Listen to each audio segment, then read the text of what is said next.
Tonight, our series on the first 100 days of the Donald Trump administration looks at one of the president-elect's most unconventional and memorable promises to drain the swamp here in Washington. Correspondent Doug McKelway tells us what that means and how Trump plans to do it.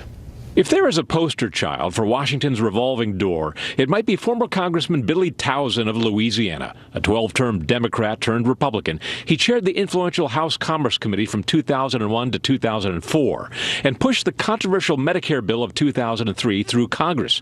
It may have made drugs cheaper for senior citizens. Seniors will see lower drug expenses in this bill. CBO estimates in many cases by as much as 50 to 70%. But it also ended up costing taxpayers a fortune, $549 billion over 9 years, and made huge profits for the drug companies.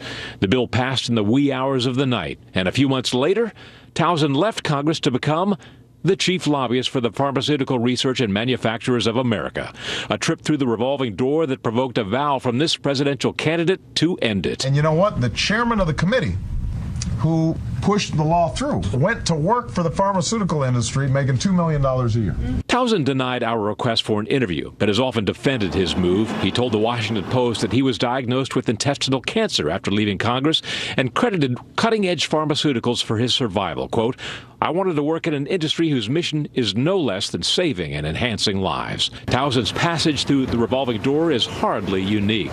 Many of the top staffers who helped write the Affordable Care Act then became healthcare lobbyists. You saw this from staffers from the House and the Senate side, where they went ahead and the drug companies hired them, the insurance companies hired them. It's not illegal. Some believe it's not even unethical. Paul Miller of the National Institute for Lobbying and Ethics says the public benefits from the revolving door. But government is run a different way, and you have to understand how it operates, and you need people like myself to be here every day looking out for your interests, because if you're not, somebody else will, and you're going to lose out. Miller says previous attempts to shut the revolving door have backfired. He cites the 2006 ban on lobbyists paying for a congressman's meal. Forbidden from picking up the tab, lobbyists simply found new ways to buy time and influence. I can call your boss and say, I want to have a one-on-one for an hour over a meal, talk about my issue, settle up with the check, and then push an envelope across the table and say, oh, by the way, here's your campaign check. You tell me what looks more corrupting. But the revolving door's effect is insidious, not only enriching those who pass through, but raising the cost of government. Take the Pentagon, where former high-ranking military officers are scarfed up by major defense contractors to preserve their connections and their business. Fewer and fewer companies are involved in the defense business because the Pentagon does play favorites.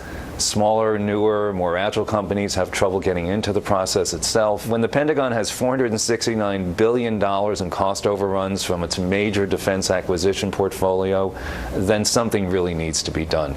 We're going to drain the swamp of corruption.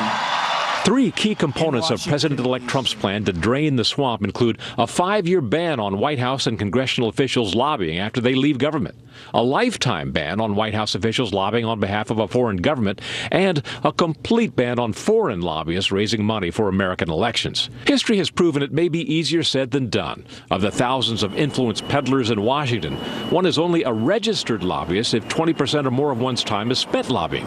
Nobody measures that 20%. It's on the honor system. And that's where the gray line becomes. You have people in the public policy arena or the PR arena who will say, I do maybe some lobbying, but most of it is in the PR, and that's not lobbying, so I don't have to register. It's people skirting the system, in my opinion.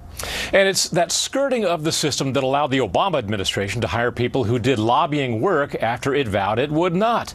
The same test awaits the Trump administration here in the swamp, which operates by a maze of rules so complex it often takes a swamp dweller to navigate through it all.